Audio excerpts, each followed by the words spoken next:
अस्सलाम वालेकुम dear audience, कैसे हैं आप सब। उम्मीद करती हूँ आप सब खैरियत से होंगे।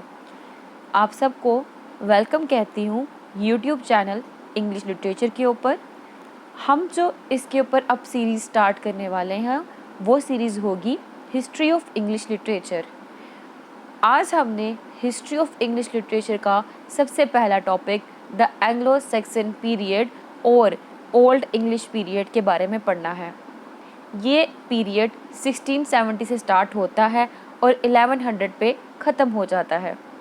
ये सबसे इम्पोर्टेंट पीरियड है हिस्ट्री ऑफ इंग्लिश लिटरेचर का, क्योंकि हमारी इंग्लिश लिटरेचर की हिस्ट्री बेसिकली स्टार्ट ही इस पीरियड से होती है।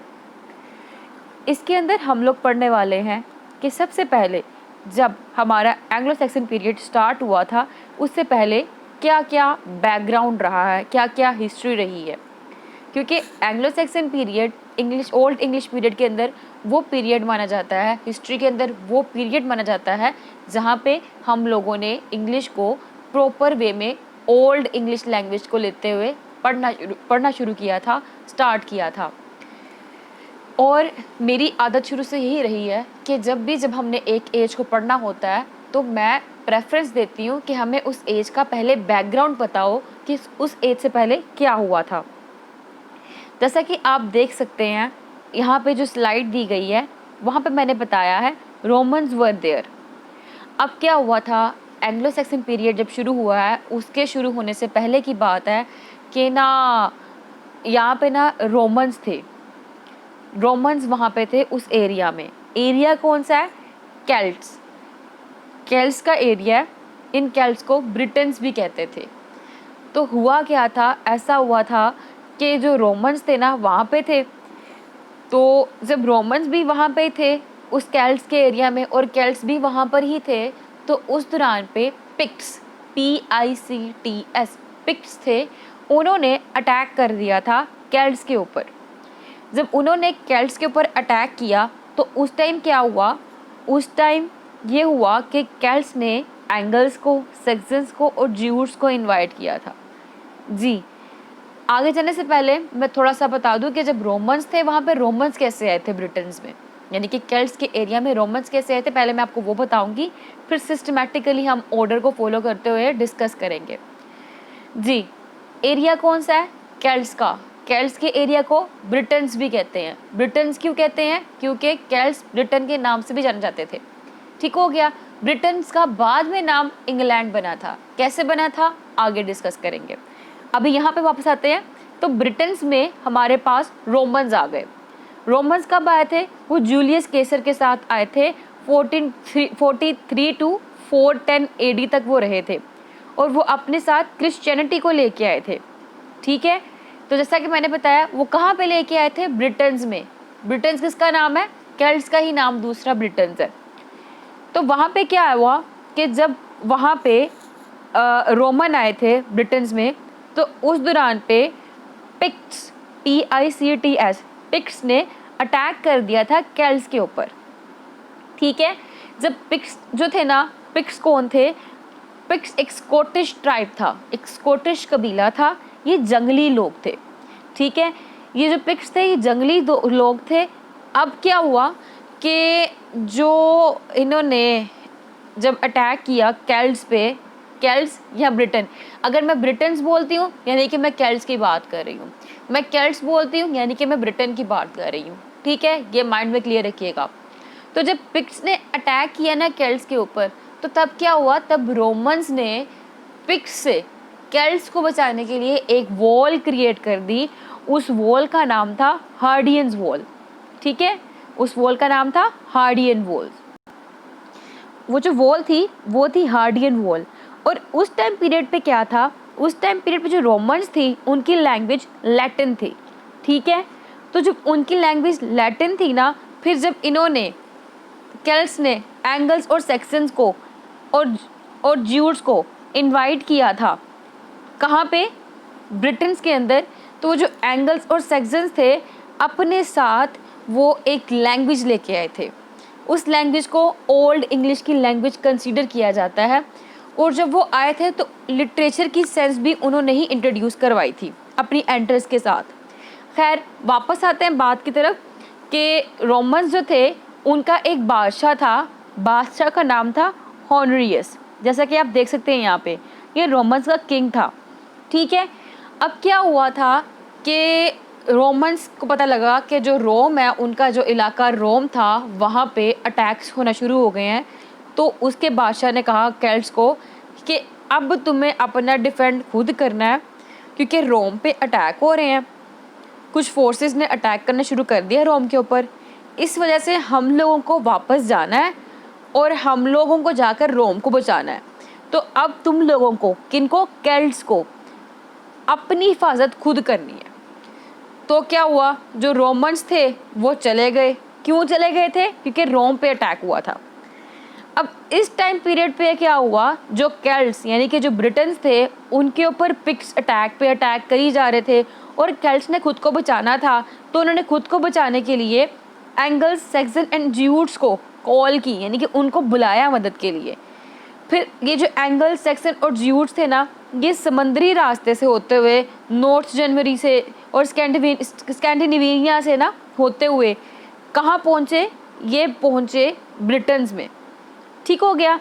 अब जब ये ब्रिटेन से पहुँचे तो उस टाइम पे क्या हुआ कि जो ज्यूट्स थे वो तो जल्दी चले गए वापस, लेकिन एंगल्स और सैक्सन 600 साल तक यहाँ पे ही रहे केल्ट्स में। और ये जो लैंग्वेज लेके आए थे, उस लैंग्वेज को ओल्ड इंग्लिश की लैंग्वेज कंसीडर किया जाता था। ये कहाँ से आए थे? नॉर्दर्न जर्मनी से आए थे। नॉर्दर्न जर्मनी से क्या मुराद है? प्रेजेंट टाइम का जर्मनी नहीं है। उस टाइम पीरियड पे रशिया को नॉर्दर्न जर्मनी कहा जाता था। ठीक है, तो ये वहाँ से आए थे। जब ये वहाँ से आए थे ना, तो इन्होंने कौन सी लैंग्वेज लेके आए थे? मैंने बताया आपको, ओल्ड इंग्लिश लैंग्वेज। तो इसलिए जो ओल्ड इंग्लिश लैंग्वेज है ना, क्योंकि ये नॉर्दर्न जर्मनी से आए थे, तो ओल्ड इंग्लिश लैंग्वेज जर्मन से मिलती जुलती है। ठीक है, तो हम जब ओल्ड इंग्लिश लैंग्वेज पढ़ते हैं प्रेजेंट टाइम में, तो वो old English language Germany language से मिलती जुलती है। अब सवाल ये पैदा होता है कि हम लोगों को कैसे पता चला कि जो रोमन था वो ब्रिटेन्स में आया था, फिर रोमन वापस चले गए थे, पिग्स ने हमला किया केल्ट्स के ऊपर, फिर केल्ट्स ने बुलाया एंगल्स को, सैक्सन्स को और ज्यूट्स को, फिर ज्यूट्स वापस चले गए, एंगल्स और सैक्सन 600 साल तक यहाँ पे रहे, हमें कैसे पता चला? सवाल ये पैदा होता है। तो ना उस टाइम पीरियड पे एक बंदा था, उसका नाम था बेड, BEDE, बेड। ठीक है, वो बंदा ना क्रिश्चियन मैन था। 8th सेंचुरी के अंदर उसने एक बुक लिखी, उस बुक का नाम था ecclesiastical history of English people. ठीक है, तो उसने उस ecclesiastical history of English people book के अंदर इन चीज़ों के बारे में बताया, इन तीनों ट्राइब्स के बारे में बताया। उसने बताया यहाँ पे एंगल्स आए थे, उसने बताया एंगल्स नॉर्दर्न जर्मनी से आए थे, उसने बताया एंगल्स के आने के बाद से ब्रिटेन्स का नाम एंगल्स लैंड बन गया था, ENGLES, एंगल्स LAND, लैंड। ठीक है, फिर लेटर ऑन वो एंगल्स लैंड जो था वो इंग्लैंड के अंदर चेंज हो गया था नेम। उसी ने बताया एंगल्स आए थे नॉर्दर्न जर्मनी से, उसी ने बताया सैक्सन्स आए थे सैक्सनी से, SAXONI, सैक्सनी। उसी ने बताया ज्यूट्स जो है वो डेनमार्क से आए थे। किसने बताया? बेड ने, BEDE। किसमें बताया? एक्लीजियास्टिकल हिस्ट्री ऑफ इंग्लिश पीपल, इस बुक के अंदर। अब इसने क्या कहा? इसने बताया कि जो एंगल्स, सैक्सन्स और ज्यूट्स आए थे, ये केल्ट्स की हेल्प के लिए आए थे, लेकिन इन्होंने केल्ट्स को ही कॉलोनाइज कर लिया था और वहाँ पे रूलर बन गए थे उस लैंड के। ठीक है, और उन्होंने केल्ट्स को उनकी ज़मीन से निकाल दिया था। फिर जब केल्ट्स थे वहाँ से निकल गए, तो केल्ट्स आयरलैंड में, स्कॉटलैंड में, वेल्स वगैरह में ना आबाद हो गए, मुख्तलिफ जगहों पे चले गए थे। उन्होंने इंग्लैंड को छोड़ दिया था और 150 साल तक यही कुछ चलता रहा। इसके बाद क्या हुआ? इसके बाद जो एंगल्स, सैक्सन और ज्यूट्स थे ना, उन्होंने ब्रिटेन को 7 पार्ट्स में डिवाइड कर दिया। उन्होंने ब्रिटेन को ना 7 पार्ट्स में डिवाइड कर दिया। उन पार्ट्स का नाम वेसेक्स, सेसेक्स, नॉर्थम्बिया, ईस्ट एंग्लिया, एसेक्स, मर्सिया, केंट, ये डिफरेंट नेम 7 पार्ट्स के हैं ये थे। और उनमें से सबसे इम्पोर्टेंट पार्ट जो है हमारे पास वो है बेसिक्स का। ये है बहुत ही इम्पोर्टेंट पार्ट सब में से, ठीक है। आगे चलते हैं हम लोग। तो उसके बाद मैंने आपके साथ अभी डिस्कस कर लिया ये बैकग्राउंड क्या था, किस तरह से एंगल्स और सेक्शंस यहाँ पे उबाद हुए थे। अब हम आते हैं इनकी जो लिटरेचर है उसकी बात करते हैं कि फिर लिटरेचर पे क्या इम्पैक्ट हुआ था, लिटरेचर कैसा था एंगल्स और सेक्शंस का। जब अपनी लैंग्वेज तो ले आए वहाँ पे ओल्ड इंग्लिश। चलो, जो लिटरेचर था ना फर्स्टली इनका वो ओरल था। जो इनका पैरा लिटरेचर था वो ओरली लिटरेचर था।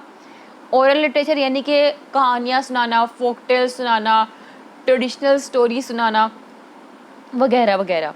इन्होंने ना लिखने का काम कैसे शुरू किया, इन्होंने जो राइटिंग स्किल्स थी ना वो रोमन मिशनरी से ली थी। उन्होंने रोमन से ही अल्फ़ाबेट सीखे थे।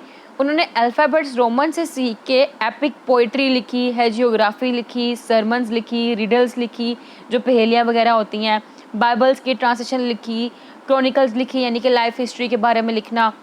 ये उन्होंने काम करना शुरू किया उस टाइम पे। बाइबल को ट्रांसलेट किया जाता था। तो उस टाइम से लेके अब तक हमारे पास इनकी 400 मैन्यूस्क्रिप्ट्स मौजूद हैं जो अब तक सर्वाइव कर रही हैं आज तक। अब क्या होता है कि इस टाइम पीरियड का जो सबसे ज़्यादा कहते नहीं है इम्पोर्टेंट वर्क काउंट हुआ वो विटसिथ, ठीक है। ये one of the earliest work है इस टाइम पीरियड का। ये ऑटोबायोग्राफी है एक स्कोप की। ये बताता है जो जिस तरह के जर्मैनिक वर्ल्ड है ना, पूरा जर्मनी का जो वर्ल्ड था उसके बारे में बताता है। और ये हम लोगों को इन पार्ट्स मिलता है, विटसिथ भी प्रॉपर फॉर्म में नहीं मिलता। उस टाइम पीरियड की एक बात ये भी है कि जो भी हम लोगों को उस टाइम पीरियड के काम वर्क्स मिलते हैं ना वो हम लोगों को इन पार्ट्स मिलेंगे, प्रॉपर फॉर्म में नहीं मिलेंगे, ठीक है। तो इसका दूसरा सबसे important work, most important work है वो है बीवुल्फ, ठीक है। ये बहुत ही इम्पोर्टेंट वर्क है बीवुल्फ। ये जो वर्क है क्यों इतना इम्पोर्टेंट है, क्योंकि ये वाहद वर्क है जो कि एक कंप्लीट मैन्यूस्क्रिप्ट के अंदर हम लोगों को मिलता है, फुल फ्लेज, ठीक है। और इसके अंदर 3182 लाइन्स हैं और इसको नेशनल एपिक ऑफ इंग्लैंड भी माना जाता है। लेकिन इंटरेस्टिंग थिंग, इसको किसने लिखा है आज तक नहीं पता, क्योंकि इसका राइटर अननोन है, ठीक है। क्योंकि राइटर का नेम नहीं हमें पता लग सका, लेकिन ये पता लग गया कि ये जो वर्क है बहुत इम्पोर्टेंट वर्क है, क्योंकि ये फुल फ्लेज एक ही मैन्यूस्क्रिप्ट में मिलता है। उस मैन्यूस्क्रिप्ट को हम लोग बीवुल्फ मैन्यूस्क्रिप्ट भी कहते हैं और नोवेल कोडेक्स भी कहते हैं। NOWEL novel, CODEX codex. आगे चलते हैं, बात करते हैं इम्पोर्टेंट राइटर्स की। इस टाइम पीरियड में 2 राइटर्स बहुत ही इम्पोर्टेंट रहे हैं, इसके अलावा भी हैं, ठीक है। जो 2 हैं ना वो बहुत इम्पोर्टेंट हैं, एक है कैडमन, एक है सैनवुल्फ। इन दोनों का राइटर का नेम आपके फिंगर टिप्स पे हो, क्योंकि ये these 2 writers are very important. इनका नाम नहीं आपने भूलना। MCQs पॉइंट ऑफ व्यू के लिहाज से भी बहुत इंपॉर्टेंट है, CSS के टेस्ट पे भी बहुत दफ़ा पूछा जाता है इस बारे में। अच्छा, अब क्या होता है, ये तो राइटर की मैंने बात कर ली। इस राइटर ने क्या काम किया, कैडमन ने। ये कैडमन बेसिकली जो है बाइबल्स को ट्रांसलेट किया करता था, ठीक है। सैनवुल्फ ने भी यही कुछ किया, रिलीजियस वर्क के ऊपर काम किया इसने। ये तो हो गया हमारे राइटर्स को डिस्कस करते हुए, हमने थोड़ी सी बात कर ली। लेकिन अब आते हैं हम लोग पोइटिक और प्रोज वर्क की तरफ कि ये अपने पोइटिक और प्रोज वर्क के अंदर कौन कौन सी चीज़ की वजह से फेमस थे, किस वजह से इनका पोइटिक और प्रोज वर्क फेमस था। देखो, इनका जो पोइटिक और प्रोज वर्क है ना उसको 4 पार्ट्स में डिवाइड किया गया। 4 बुक्स हैं टोटल उसकी। कौन कौन सी हैं? एक है एग्जिटर, EXETER, इसको कहते हैं एग्जिटर बुक। ये भी एक मैन्यूस्क्रिप्ट है। इसको कहते हैं कोडेक्स ऑफ 10th सेंचुरी भी कहा जाता है इसको। ये सारा का सारा पोइट्री के बारे में है। जितनी हमें पोइट्री के बारे में इंफॉर्मेशन मिली है एंग्लो सैक्सन पीरियड की, एग्जिटर से मिली है, EXETER। इसके बाद एक और वर्क है, उसका नाम है जूनियस मैन्यूस्क्रिप्ट। ये जो जूनियस मैन्यूस्क्रिप्ट है इसको कैडमन मैन्यूस्क्रिप्ट भी कहा जाता है। क्योंकि जितने भी बाइबल के बारे में ट्रांसलेशन की गई हैं, जो कुछ लिखा गया है, कैडमन ने जो लिखा है, वो सारा का सारा इसके अंदर मिलता है हमें। इसके बाद एक आता है Vercelli book, VERCELLI, Vercelli book. ये भी सारी पोइट्री और प्रोज के बारे में इंफॉर्मेशन देती है हम लोगों को। यहाँ से भी हम लोगों को इससे पोइट्री और प्रोज के वर्क मिलते हैं। फिर इसके बाद फोर्थ वर्क है जो कि बहुत इंपॉर्टेंट है, वो है नॉर्वल कोडेक्स। इसको ब्यूवुल्फ मैन्यूस्क्रिप्ट भी कहते हैं, क्योंकि यही इसी कोडेक्स के अंदर हम लोगों को पूरी की पूरी ब्यूवुल्फ की जितनी भी पोइट्री लिखी गई है सारी की सारी यहाँ से मिलती है। और सबसे इम्पोर्टेंट इन चारों में से जो बुक है ब्यूवुल्फ के अलावा एग्जिटर बुक है। एग्जिटर बुक सबसे इम्पोर्टेंट है, इसके बाद ब्यूवुल्फ मैन्यूस्क्रिप्ट आता है। क्यों इम्पोर्टेंट है? क्योंकि जितने भी हम लोगों को पोइट्री मिल रही है इस टाइम पीरियड के बारे में, वो एग्जिटर से मिल रही है, जो मेन पार्ट है। कैडमन और साइनवुल्फ के अलावा दो और इम्पोर्टेंट है, जैसा कि मैंने बताया था बेड, BEDE। इसने ट्रांसलेशन किया, इसने हिस्ट्री को लिखा, हिस्ट्री को लिख के बताया हमारे कि ये एक्चुअली हो रहा है वहाँ उस टाइम पीरियड में। अल्फ्रेड द ग्रेट दूसरा बंदा है, उसने क्रॉनिकल्स को लिखा। और वो क्या चाहता था? वो चाहता था कि ओल्ड इंग्लिश लैंग्वेज को रीस्टोर करे, ठीक है। तो उसने जो क्रॉनिकल्स थे वो लैटिन और ओल्ड इंग्लिश के मिक्सचर को मिलाकर लैंग्वेज जो बनी थी उसके साथ लिखा, यानी कि लैटिन लैंग्वेज को भी यूज़ किया और ओल्ड इंग्लिश लैंग्वेज को भी यूज़ किया, और उसके मिक्सचर से जो ज़ुबान बनी वो ओल्ड इंग्लिश लैंग्वेज ही कहलाती है बेसिकली। तो इसने उसको यूज़ करते हुए लिखा। किसने? अल्फ्रेड द ग्रेट ने।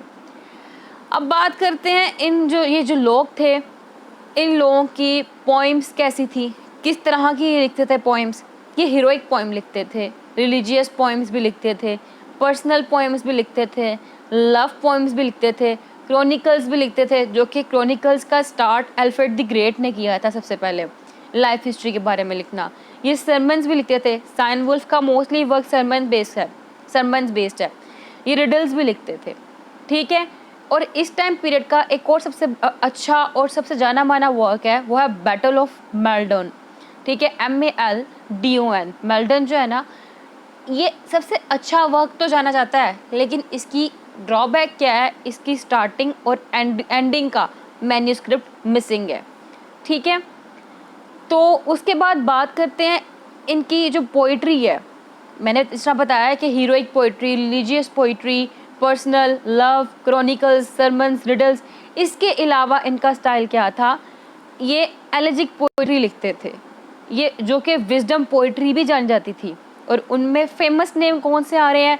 द रुइन के, RUIN, ruin, the wanderer, WANDERER, wanderer, the seafarer, SEAFARER, wife's lament, the wife laments जो है WIFE_SLAMENT, lament, the husband's message, HUSBAND_SMESSAGE, message. इसके अलावा इन्होंने क्लासिकल वर्क को भी कॉपी किया। इसके अलावा जो रिडल्स थे ये वो भी लिखते थे, मैंने इस आगे बताया। और जो रीडर है वो भी एलेक्जेंडर में ही ज़्यादातर उसका वक्त मिलता है। टोटल 24 रिडल्स जो है हमने देखी हैं, इनके अंदर जो हमारे पास सामने हम लोगों को हिस्ट्री में अब तक मिली हैं। इनकी पोइम रिलीजियस बेस्ड होती थी और किस तरह से आई थी? Christ first, Christ second, Christ third, वो भी पोर्शन हम लोगों को इनकी पोइट्री में नज़र आता है। इसके अलावा इनकी बहुत ही फेमस ओल्ड इंग्लिश पोइम है, उसका नाम है the dream of rood, ROOD, the dream of rood. इसके अलावा इनकी एक और पोइम है जो बड़ी फेमस है, उसका नाम है क्राइस्ट एंड सैटन, ठीक है। अब हम बात करते हैं इन पोइम से निकल के इनकी स्टाइल की कि स्टाइल कैसे था। ये स्टाइल में अलिट्रेशन, सिमिली, मेटाफर यूज़ करते थे। इनका स्टाइल राइमिंग नहीं होता था। स्टाइल राइमिंग ना होने की बेस पे हम लोगों को इनको अंडरस्टैंड करने में इशू आता था, इसलिए थोड़ा सा ओल्ड इंग्लिश लिटरेचर को पढ़ना मुश्किल है। पोइट्री तो इन्होंने की, इन्होंने पोइट्री के साथ साथ प्रोज भी बहुत ज़्यादा किया। इवन के पोइट्री से ज़्यादा इन्होंने प्रोज के ऊपर काम किया, लेकिन ज़्यादातर जो इनका प्रोज था वो ट्रांसलेटेड फॉर्म में था, ठीक है। इन्होंने जो लैटिन से बिब्लिकल और रिलीजन बेस्ड सारे टेक्स्ट लेकर उसको इन्होंने ट्रांसलेट किया था। और उसके बाद जो है यहाँ पे अल्फ्रेड द ग्रेट जो है उसने क्रॉनिकल्स लिखे थे उसके ऊपर बहुत ज़्यादा काम किया था। क्रिश्चियनिटी के बारे, उनका जो मेन थीम था राइटिंग का वो क्रिश्चियनिटी बेस्ड था, रिलीजन बेस्ड था। फिर क्या हुआ, फिर एक दफ़ा का जिक्र है, ऐसा हुआ कि 1066 1066 का टाइम पीरियड था, ठीक है। उस टाइम पीरियड पे क्या हुआ, नॉर्मन्स के रहने वाले सोल्जर्स, ठीक है, 7000 सोल्जर्स जो थे नॉर्मन्स के रहने वाले, वो इंग्लैंड आए, यानी कि ये ब्रिटेन जो कि अब एंग्लो सैक्सन के बाद इंग्लैंड बन चुका हुआ है, वो इंग्लैंड आए समंदर के थ्रू। उनके साथ उनका बादशाह था, बादशाह का नाम था विलियम्स फर्स्ट, ठीक है। क्या हुआ, 1066 AD का टाइम पीरियड है। 7000 नॉर्मन्स आए, 7000 नॉर्मन्स के सोल्जर्स आए, दरिया की जगह से आए, दरिया के सहारे इसको कहते हैं, थ्रू सी। अब क्या हुआ, वो कहाँ आए, इंग्लैंड में आए। उनके साथ उनका बादशाह था, बादशाह का नाम था विलियम्स फर्स्ट। वो जो बादशाह था वो 7000 सिपाहियों के साथ साथ 700 जो है समुद्री जहाज़ वो भी लेकर आया था, ठीक है। तो उस टाइम पीरियड पे क्या था, उस टाइम पीरियड पे एंग्लो सैक्सन का जो किंग था उसका नाम था होराल्ड गोड्विन, होराल्ड गोडविनसन, गोडविनसन, GODWINSON, ठीक है। तो उस टाइम पीरियड में जो किंग था उसका नाम था होराल्ड गोडविनसन, उसको होराल्ड सेकंड भी कहा जाता है। क्या हुआ कि जब वो नॉर्मन से विलियम फर्स्ट आया और यहाँ पे एंग्लो सैक्सन में होराल्ड सेकंड था, तो होराल्ड सेकंड और विलियम फर्स्ट इन दोनों के दरमियान में एक बैटल हुई। उस बैटल को बैटल ऑफ हेस्टिंग्स कहा जाता है। जब ये बैटल हुई तो इस बैटल के दौरान होराल्ड जो है, होराल्ड सेकंड, इसकी डेथ हो गई। जब होराल्ड सेकंड की डेथ हो गई तो जाहिर सी बात है जो विलियम फर्स्ट था वो विलियम द कनकरर बन गया, कि फ़तह कर लिया उसने, जीत गया वो। तो उस टाइम पीरियड पे क्या हुआ कि जब होराल्ड की डेथ हो गई, होराल्ड की डेथ के साथ ही एंग्लो सैक्सन पीरियड की भी एंडिंग हो गई और विलियम फर्स्ट के कनकर करने के बाद ही एंग्लो नॉर्मन पीरियड का स्टार्ट हो गया, ठीक हो गया। अब जब एंग्लो नॉर्मन थे ना, उनकी नॉर्मन्स की लैंग्वेज फ्रेंच थी। अब जब ये आए, इनकी लैंग्वेज फ्रेंच थी, तो ये ओल्ड इंग्लिश के साथ फ्रेंच वर्ड को भी यूज़ किया करते थे। तो जो इनकी ओल्ड इंग्लिश थी, एंग्लो नॉर्मन वाली ओल्ड इंग्लिश, तो इनकी इंग्लिश में और जो पहले वाली थी एंग्लो सैक्सन वाली इंग्लिश में ज़मीन आसमान का फ़र्क आ गया, क्योंकि इनकी इंग्लिश के अंदर फ्रेंच के इंग्लिश के वर्ड भी इंक्लूड हो गए थे। अब एक और बात बताते चलूँ मैं आपको कि एंग्लो नॉर्मन्स से पहले एंग्लो सैक्सन्स के ऊपर और भी अटैक हुए थे। डेन्स, DANES, और विकिंग्स, WIKING, विकिंग, ये दो थे कबीले जिन्होंने एंग्लो सैक्सन्स के ऊपर अटैक किए थे, लेकिन ये बाद में भाग गए थे क्योंकि ये उसके ऊपर अपना डेरा नहीं जमा सके थे, उसको एंग्लो सैक्सन को ना ऑक्युपाई नहीं कर सके थे। और स्पेशली विकिंग्स, उनका क्या था, उनका मकसद एंग्लो सैक्सन के ऊपर अपना राज करना नहीं था, बस वो एक लुटेरे थे, ऐसी डाका डालने की नीयत से उन्होंने अटैक किया था। फिर उसके बाद जो होता है ना, ये नहीं हुआ कि जब एंग्लो नॉर्मन पीरियड स्टार्ट हो गया तो एंग्लो सैक्सन पीरियड टोटली ख़त्म हो गया, यानी कि उसका लिटरेचर टोटली ख़त्म हो गया, ऐसा नहीं हुआ था। 14th सेंचुरी के अंदर जो है ना, ओल्ड इंग्लिश जो है उसको दोबारा पढ़ा गया, उसके जितने ट्रांसलेटेड वर्क्स थे उनको पढ़ा गया, इवन के उनके वर्क्स को रिलीजियस प्लेसेस पे भी रख दिया गया, ठीक है, कि तब भी उसको प्रायोरिटी मिलती गई थी। और प्रेजेंट टाइम पे भी जब J.R.R. टोल्किन की बात करते हैं, जिसने मूवी बनाई है लॉर्ड ऑफ द रिंग और नॉवल लिखा है लॉर्ड ऑफ द रिंग, वो भी बहुत ज़्यादा इंस्पायर थी ओल्ड इंग्लिश पीरियड से। इवन के प्रेजेंट टाइम पे भी ओल्ड इंग्लिश पीरियड को अंडरस्टैंड करने के लिए बहुत सी डिक्शनरीज़ लिखी गई हैं, बहुत से रिसर्च वर्क किए गए हैं, ताकि उस टाइम पीरियड को समझें, उनके वर्क्स को समझें और उसके ऊपर काम करें, क्योंकि ओल्ड इंग्लिश पीरियड की अपनी एक वैल्यू, अपनी एक वर्थ है। तो अब बात टॉपिक को एंड करते हुए बता दूं कि एंग्लो सैक्सन पीरियड कब एंड हुआ। एंग्लो सैक्सन पीरियड होराल्ड की डेथ, होराल्ड सेकंड की डेथ जब हो गई बैटल ऑफ हेस्टिंग्स के अंदर, और विलियम फर्स्ट उसने कनकर कर लिया एंग्लो सैक्सन लैंड को, इंग्लैंड को, तो तब एंग्लो सैक्सन पीरियड एंड हो गया। यानी कि 1066 का टाइम पीरियड था, और तब एक नया पीरियड स्टार्ट हुआ। उस पीरियड को हम लोग एंग्लो नॉर्मन पीरियड कहते हैं। Thank you so much for watching this video. आपका कोई भी क्वेश्चन हुआ, कोई भी आपको कन्फ्यूजन हुई, कुछ चीज़ समझ नहीं आई और उसको अंडरस्टैंड करना हो, आपने कुछ भी पूछना हो आपने, तो आप कमेंट्स में पूछ सकते हैं। मैं इंशाल्लाह ताला आपको रिस्पॉन्स करूँगी। अल्लाह हाफिज़।